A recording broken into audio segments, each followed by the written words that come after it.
again, everybody, and welcome to Two Man Game. I'm Bob Ramsey, and there's my partner, Matt Roccio, as we try and break down everything that's going on in college and pro basketball, in particular, St. Louis University Billikens. Tons of news to talk about, and with everything going on there, and obviously the NBA is an ongoing story. As we visited with everybody a couple of days ago from Memphis, where the Billikens lost, and we watched the Grizzlies play and win. The aftermath of the Memphis Tigers Billiken game wasn't really the ending that we wanted, Matt, for the Billikens. I think the spread was 12, so Vegas wasn't too far off. But I don't think Billiken fans are probably happy with the way they got there. No, certainly not. And I think there's a lot of Billiken fans who probably didn't watch as intently in the second half because of what happened in the first half. And I think that probably moved some people's thought process about the game maybe a little bit more negative than in the end what they probably should have come out with. But yeah, that's reasonable. The first half was a very ugly game of basketball. I mean, that's just the fact of the matter. You weren't making shots.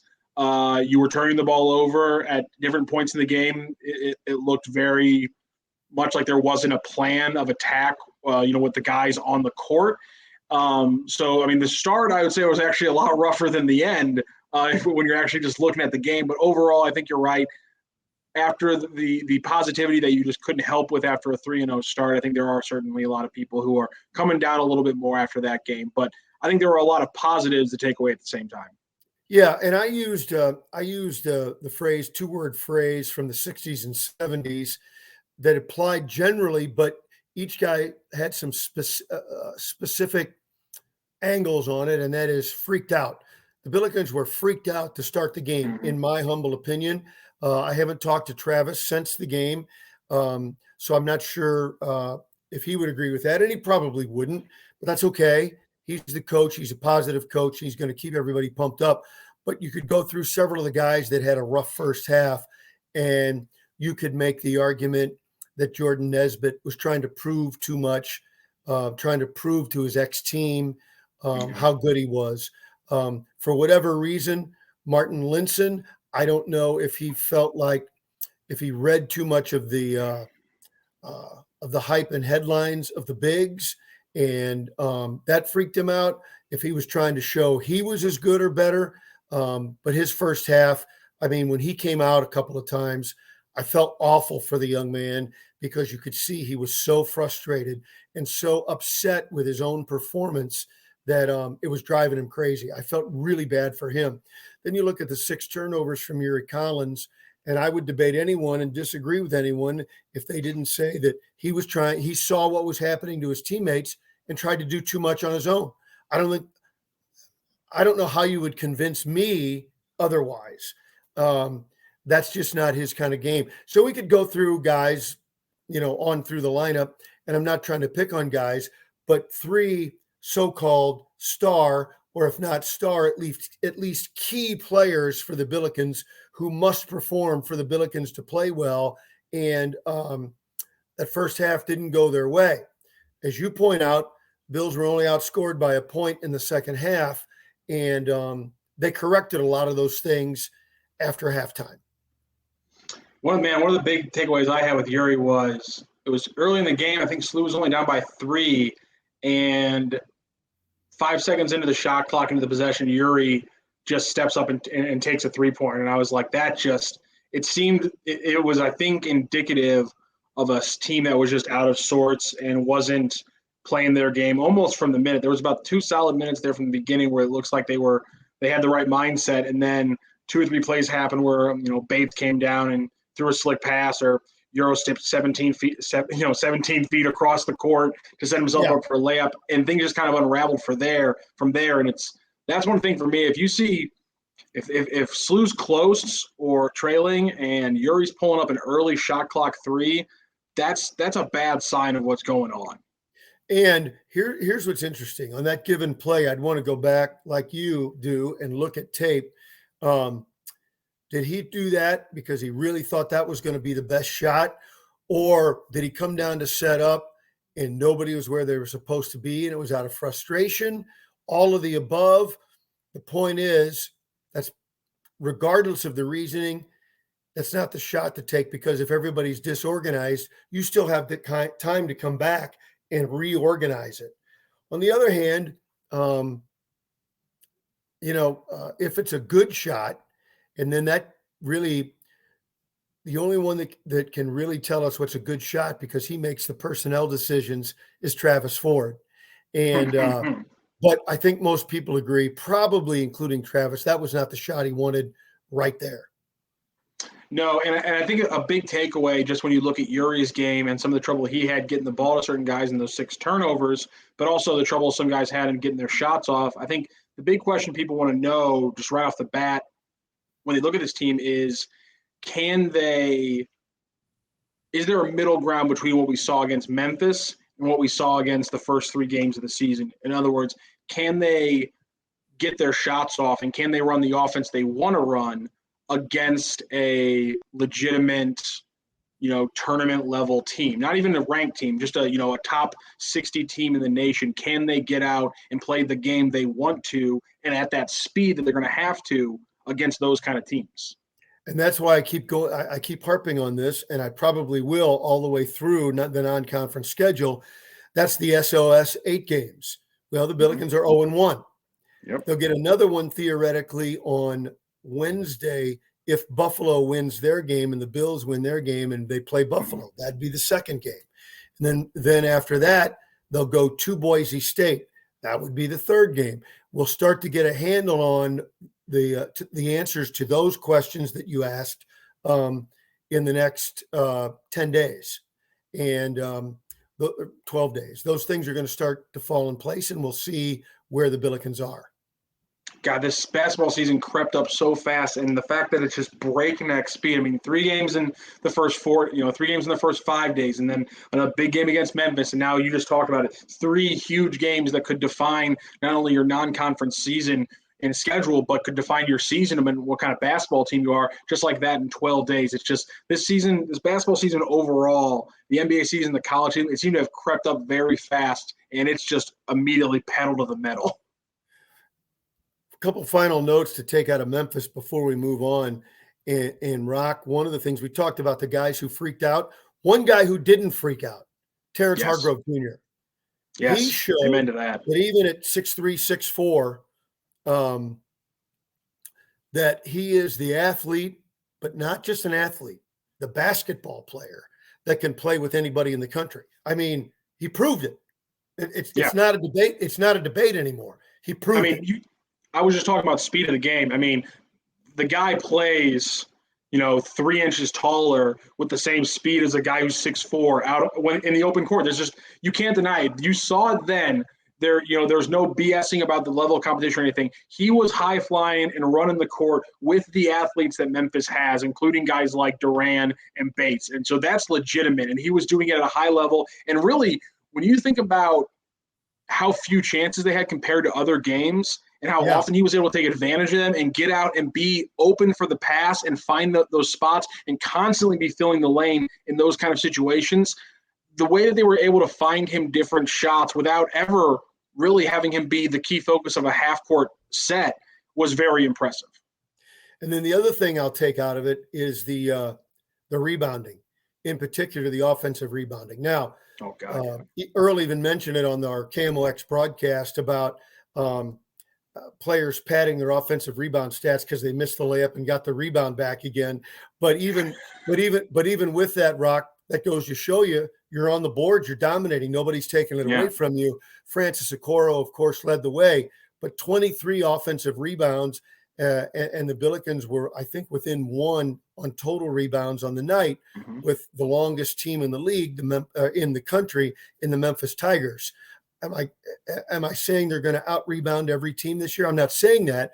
My point of that is that was the number one question. How are you going to replace the rebounds of Jordan Goodwin and Hassan French? And through the first 4 games of the season, it doesn't appear that that's going to be the main issue that we feared. Two other quick players I want to highlight from that Memphis game. One of them you were just talking about, Francis Okoro. He had a great game. Obviously, if he's able to just get 6 total inches combined across those first 3 dunk attempts, it might be a slightly different game early on because he was dunking with the rim just a couple too many times. That was unfortunate because he was getting great positioning. But are you starting to think we might see a change in either the starting lineup or just the rotation overall between Martin Linson and Francis Okoro going forward? Not even anything against Martin Linson. He had a rough game, yes, but more so the fact that I think Okoro keeps showing more and more defensively and offensively his ability to be a big effect at the rim, again, both offensively and defensively. You can't really lose that. He's good moving his feet from the perimeter. And I think this is a huge thing. He hits his free throws. Yeah, absolutely. And it's a funky shot. I don't really like it. He starts out with his hand on top of the ball, and you go, oh my God, what's going to happen? But somehow in that motion, and it comes kind of quick, you're watching the ball right, but his hand comes off and is on the side. I don't know why he does it, but it is effective. To tap into a Rick Majerus line, startings for high school. But it is always lineups. I'm a lineup nerd, no matter what the sport we said that is. a lot. Yeah. But it wouldn't surprise me if over time, maybe even as soon as Saturday, that the lineup could change. I'd be a little surprised if the minutes of the bigs changed very much, unless it's Lassina Traore getting more minutes. Yeah, that's a good point. Coro he really just stepped. And more than that, we talked about them being a vocal team defensively. He was, as a team leader and being vocal and talking to guys, if somebody made a bad play, he was either, in the conciliatory mode of kind of, we'll get him next time, or there was a couple of times where you could tell somebody was out of position and he knew it and he was going to let them know, hey, we got to be here, we got to do this right. And I like that early signs of leadership from somebody who's really hasn't been, around this team that long. I love our bigs. I love them. We've had many years where we didn't really have any, where we'd play with a 6'3" center. Many times in Billiken lore, but having 3 legitimate bigs in this day and age, I really like that group a lot. Last point from the Memphis game, Gibson Jimerson, a tough game to evaluate because he only got 3 shots off. Does after seeing the increase in shots that we talked about preseason kind of come into play those first couple of games, is it worrisome to you that we only saw 3 shot attempts from him? Disappointment, but not worried. It's clear to me that Penny Hardaway said this kid on the perimeter is not going to beat us. And you can take anybody out of a game. It just depends on how far are you willing to go and sacrifice. Take Michael Jordan out of a game, put 5 guys on him, but then everybody else is going to have a dunkathon. So you know what I'm saying? And they chose to take Jimerson out of the game. They were counting on their length and their shooting ability, and they took Gibson out. That's going to happen sometimes. It's just going to happen sometimes. Yeah. The key is for his teammates to step up so that they have to play Jimerson honest and straight up. That's why it's a team game. Yeah, it's going to be important going forward, and that's why all the other people we talked about, Yuri scoring, obviously Nesbitt having a much more cohesive game is so very important. Yeah. Let's look a little bit forward. Obviously, they're facing off against Mercer tomorrow evening. Mercer 1-2 so far to start their season, but right now they got a pretty good high-low game going with their big guy, Hayes, and the guard Alvarez. They're really good. They're putting up numbers right now, despite only winning 1 game so far. I think it's 4 players in double figures. I think 4 or 5. 4 play, yeah. They got another guard who's at about 10 points, and I think there's a forward who's about 9.5, 9.8 or something along those lines, just short of double figures. So they don't have trouble scoring the ball. And so there's one thing I really want to highlight because we saw it problematic in that Memphis game. I want to see if it carries over and if is it the fact that it's a Monty Bates and Jalen Duran running the pick and roll, or just maybe an issue with how they're playing it, which is, do we think we see an issue with the pick and roll defense against Mercer? Because that was an early issue in that Memphis game, and it seems like with the way Mercer's playing, that's going to be something they try to exploit early and often. I don't think it's a problem. It's a problem when you're trying to guard multiple number 1 first-round draft choices. I think that's the problem. Pace. The the Billikens still forced a ton of turnovers against Memphis. Billikens can defend. Did they have some breakdowns occasionally? Yeah. Even in the 3 games they won, they didn't play perfect defense. It wasn't a shutout, right? So I forgot what old time football coach said. They own scholarship too, meaning the other team is going to play too, and I am confident that the Billikens will guard, and I'm confident that they'll be able to handle a pick and roll and that sort of thing. One thing that does concern me, and it does almost every year, how you stop dribble penetration. Mm-hmm. More than the pick and roll, dribble penetration can be the one that can be a backbreaker. So as you watch the pick and roll, I'll take notes on guarding dribble penetration, and we'll get back together and compare our notes. Yeah, Alvarez is the guard. Robertson's the other one. I think I might have said the big man's name. It's Haase. It's Haas, not Hayes. I wanted to say Hayes when I saw it like that. It's Haas. Yeah, you're right. It's Haas. Right. But the guards are both 6'2", and they're good drivers. They're quick and speedy, but I think Okoro probably, volleyball spikes one or two of them because of that.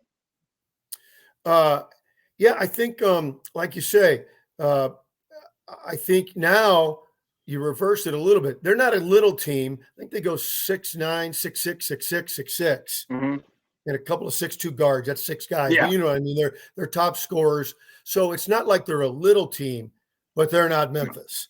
And so with the Billikens' athleticism, it makes guys like Nesbitt and Hargrove play bigger than their height on the roster says. Plus the bigs you have, I think the Billikens will be able to impose a little more will inside. I would look for a dominating rebound performance.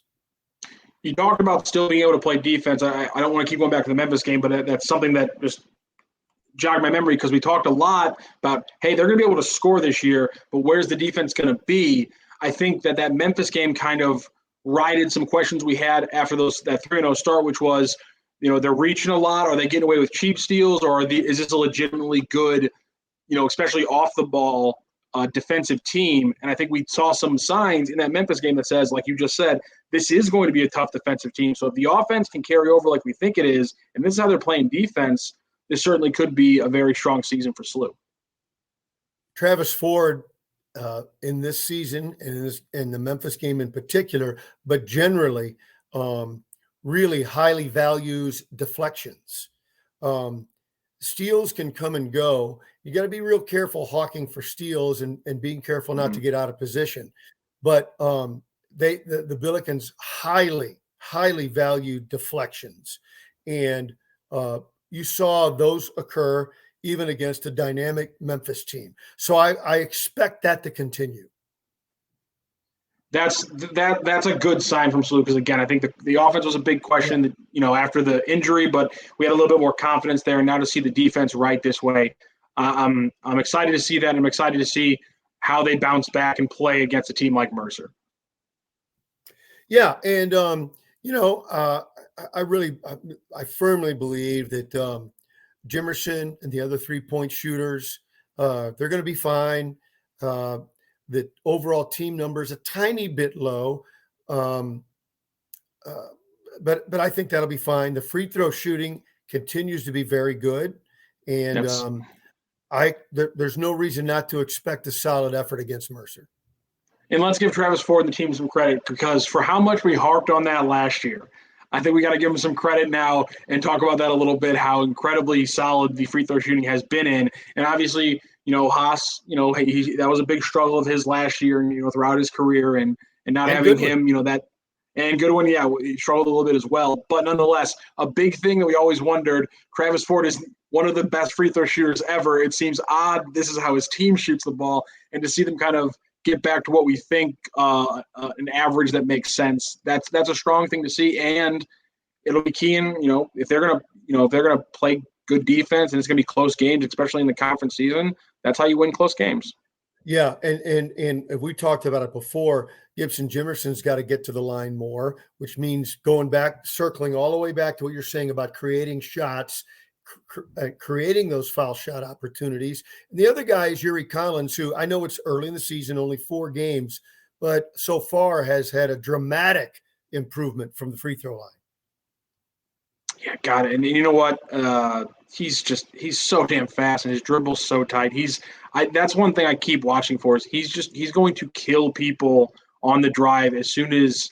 I'm not sure if why we're not seeing it a little bit more often. Maybe it's just there's so many opportunities for him to move the ball after he creates that penetration that's just naturally how his game's going to go. And I'm fine with that. The guy's going to be again the career assist leader at SLU by the all is said and done. But I mean. Yeah. It wouldn't shock me if we see him have, a 20-point game once or twice this season just because there's a team that decides to sell out on covering the shooters and say, make him beat us. And it wouldn't shock me if he 100% does. Yeah, I think that's right. I think I'm 100% in agreement with that evaluation. Yeah. One quick question. We're going to talk about some NBA, but I wanted to ask you something. One of the big games that happened the same night that SLU fell to Memphis was Seton Hall's huge upset over Michigan. And the thing about that's crazy to me, I know it was a very close game, but a lot of people pointed out that Michigan only shot 42% from the field. Seton Hall shot 40% from the field. And Seton Hall shot 55% on 18 attempts from the charity stripe.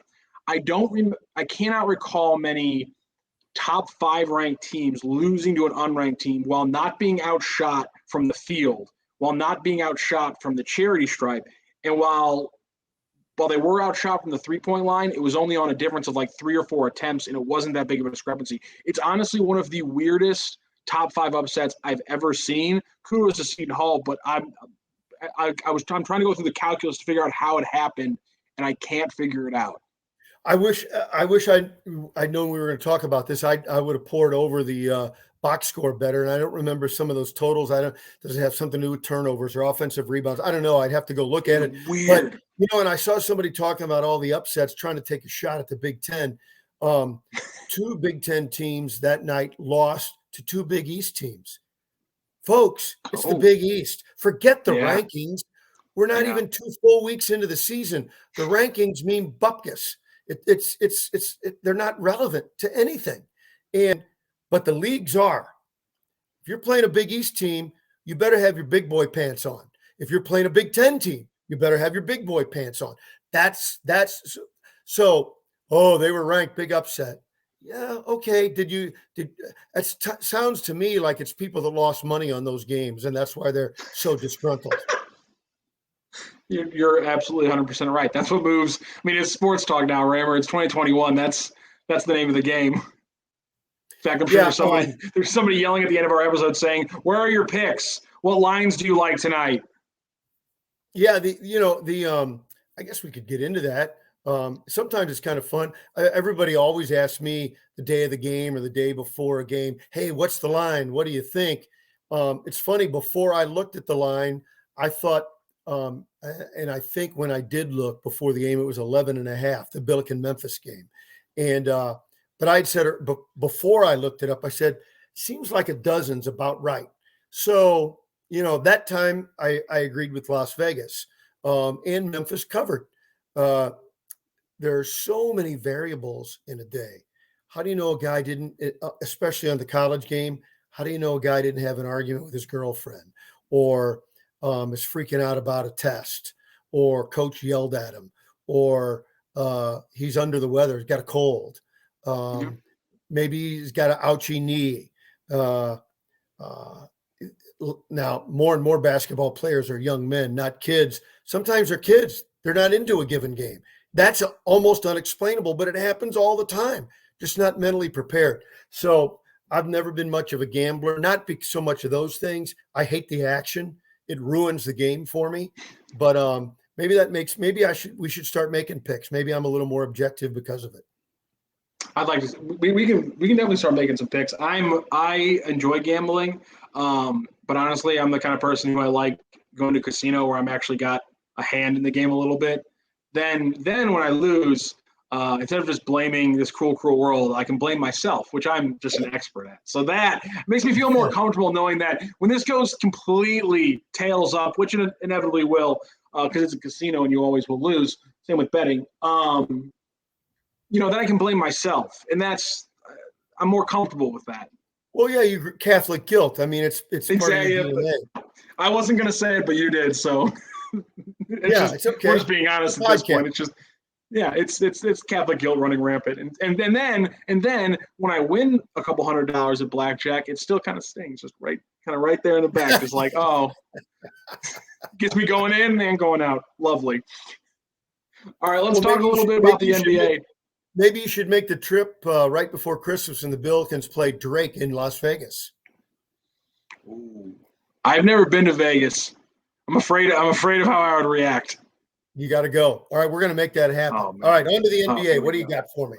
On to the NBA. We talked a little bit about them in the last show, and it's only gotten more impressive. The Golden State Warriors they continue. I mean, since we talked, the Nets game happened. Curry went for 37, and the game was over midway through the fourth. Durant might still be the singularly most talented player right now at any moment in a vacuum, but I think it's pretty clear that Steph Curry has gone back in a time machine. It's 2016. He's leading the MVP discussion, and this is otherworldly, and that's Steph. I mean, it's unbelievable what he's doing. It's back in that mode where at any point in the game, he could just hit this ridiculous step-back 30-footer, and then all of a sudden there's just an avalanche of points and crazy basketball plays being made all over the court by the Warriors. He is a beautiful player to watch. Truly, truly beautiful. My all-time favorite player was a bit of a brute, power forward Karl Malone. Although the last 2/3 of his career, when he developed that jump shot, it kind of changed his game a little bit. But the brute force, the bigger, stronger, faster, was always a part of his game from start to finish. Curry is, to me, the beauty of the game. Certainly high flyers that play above the rim. There's a beauty to that. But the slick ball handling, the strength to have the quick release, the lightning quick release, the beauty of the arc of the shot that looks the same every time, that just splashes, nothing but net. There's a true beauty to that. And aside from the results that make him the best ever, the beauty of his game makes it as fun to watch as the brute guys, as the high flyers, as anybody else. Yeah, that first year where he really started going atomic just on a nightly basis is one of my most fun experience watching sports, because, I mean, like I said, it's just like the thing we're saying now. There was, at any point in the game, he could just personally unload 10 points in a way, in like a 90-second span, in a way that you'd never seen somebody score a basketball before, no matter how long you've been watching the game. Unless you're pulling out archival footage of, Pistol Pete just, murdering some team with a 50-point outing, which I'm sure he did, on a regular basis as well. It's just, you can't compare it to anything else in basketball history. And somehow, after injuries and with a different team, a slightly different team, I should say, he's doing it again. And that's another thing that I don't think a lot of people are noticing with the Warriors, is just how ridiculous this team building job has been. They had 3 first-round picks over the last 2 drafts. Those guys have played a combined, I think, 180 minutes. Kuminga, Moody, and last year's second overall pick, Wiseman. They're not playing, and yet this team is on a 70-win pace. And it's because of guys like Kevon Looney and Damian Jones and Jordan Poole and things like Jordan Poole's averaging 17 points a game after averaging 11 last year. He's a most improved player of the year candidate. Andre Iguodala is still making plays all over the court at like 36 years old. So it's this insane combination of what they've been doing since 2016 for 5 years now with this new school kind of group. And heck, I haven't even mentioned Andrew Wiggins is a good shooter now. Like this is inexplicable. There's so many pieces of this that make no sense. And Andrew Wiggins being a good shooter and an engaged defender, and Shock, I don't know if this is crazy. I know to anyone who ever watched basketball, but at 6'8" and 215 pounds, when he's an engaged player, Andrew Wiggins is a very good defender. Yep. Shocking development. We all have known it since, he was traded for Kevin Love in the first overall pick. But he's finally putting it together, and of course he's doing it with the Warriors, which I'm sure most people who like the NBA who are hearing this are angry. And that's very fair, because even if you like the Warriors, you can admit and look back and be like, having to deal with like a second era of Steph just murdering your team, that's not fun for basketball fans. But for us who don't have a team, it's very fun. We can step back and just, again, as I said, the beauty, the grace, the dominance, those things are fun. And don't forget, the Warriors still have a weapon to come. I don't know what are they talking about when that could happen? I think he's out. I think he's out until after New Year's, and I think at the earliest, I think is the timetable. So what's interesting to me about that, the timing of that, is that starts to get into a time that some of the young players, first-year players, draft picks, sometimes even guys that just don't get to play a lot, you start to hit a wall, sort of that mid-season wall, and to get an infusion of not just fresh legs, but of an unbelievable talent. That second half could be even more explosive for the Warriors. I'm trying to get a better timeline than what I had, because I think, again, it's after New Year's. But again, it's just the fact that they're doing this, and I didn't even mention the fact that they're doing this without Klay Thompson. Yeah. And I think it speaks to also Steve Kerr is an incredibly good coach. They've been able to keep this motion offense going and to incorporate the different little keys and change it when you have injuries to things like Klay Thompson, and when Draymond Green is no longer the offensive player that he was at times in that first run, and to loop in all these young players and to do it without having to loop in all these other young players who are super talented. Kuminga's played a little bit, but Moses, Moody, and Wiseman really haven't. It's extremely impressive what we're seeing, and there's a lot of reasons not to like the NBA, the way teams tank, the way teams the way stars complain and things like that. The Warriors, for a lot of reasons, even going back to the original run, are a perfect salve for a lot of those things. And so you want to watch some NBA games, they're fun. And if you can get past and I know you and I agree on this one, the just unbelievably just nose up in the air ownership and front office that runs the Golden State Warriors, which even if you're a fan is annoying. They're a great team to watch if you're trying to watch good basketball. And I think when it comes to the NBA, a lot of people are skeptical about that. But man, you can't ask for somebody to ping the basketball around better than the Warriors do. It's ridiculous. Yeah, and the other guys, I don't know who you like to watch around the league. You mentioned Durant. Who doesn't like to watch him? Obviously, as a St. Louisan, Jason Tatum is always on our radar. I always check the Wizards scores and highlights and games when I can because of Bradley Beal, but I'm not going to say I have a favorite team until Jordan Goodwin makes their roster. It's interesting to me the way Jay Good is playing on their G League, on the Wizards G League team. And I'm trying to think about how the front office thinks about him. Do they want him logging heavy minutes now to really even out his game and to make sure it's what they want? And maybe if they say, we do really like this guy, but when he comes up, we don't want him to be a DNP coach's decision guy. We want him to be, if not in the top 8, certainly a guy maybe getting eight minutes a game, something like that. I wonder if that's part of the thinking process because he's killing it. Yeah, he had another game, 20 points, 7 assists, 7 rebounds. That's what you want to see from him. He had a couple rough games in there where he was scoring about how many field goals he was taking, so the efficiency wasn't exactly what you wanted to see it as, but he was still assisting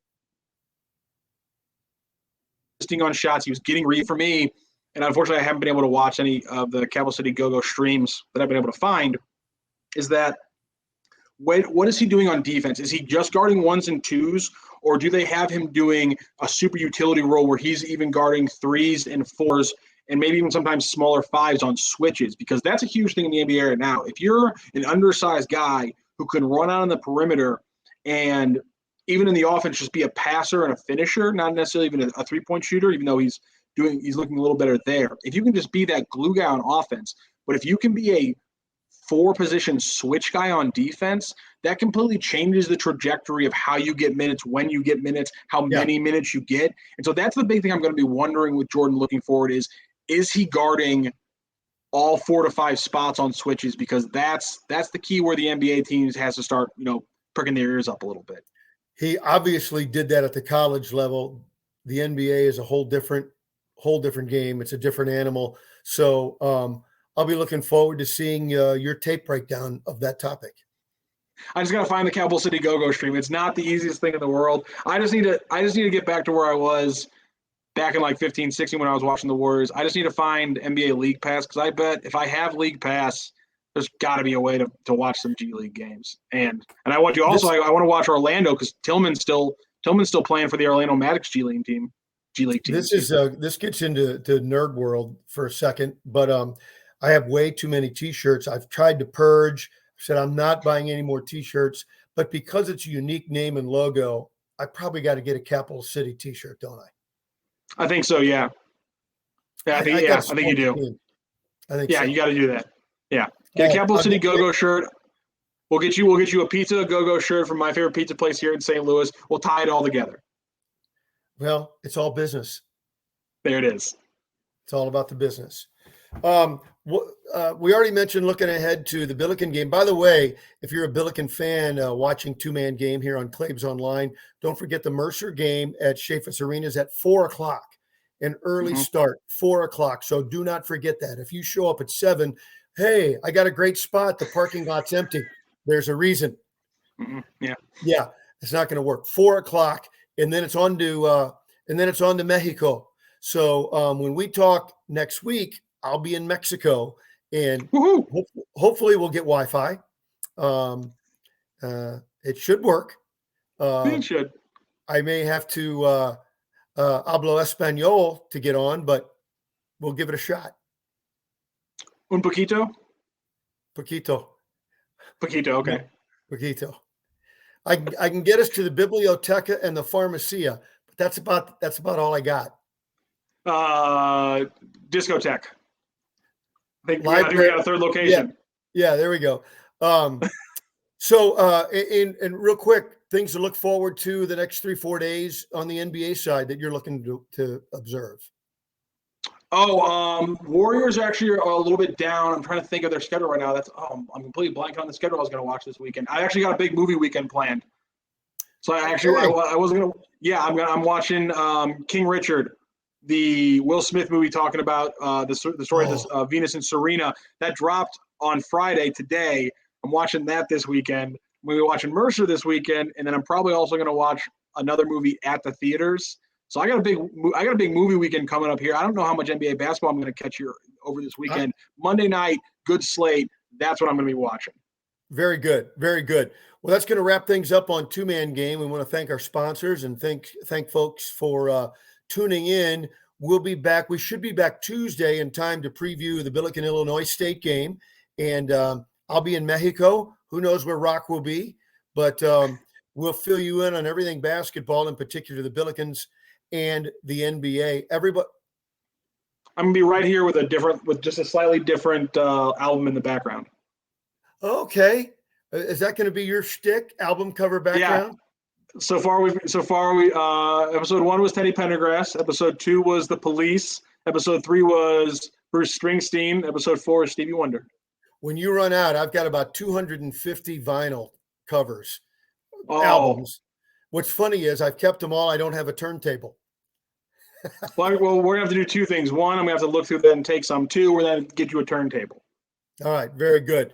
That's Matt Roccio. I'm Bob Ramsey. Thanks for joining us. It's the Two-Man Game right here on Claves Online. Have a great weekend, everyone.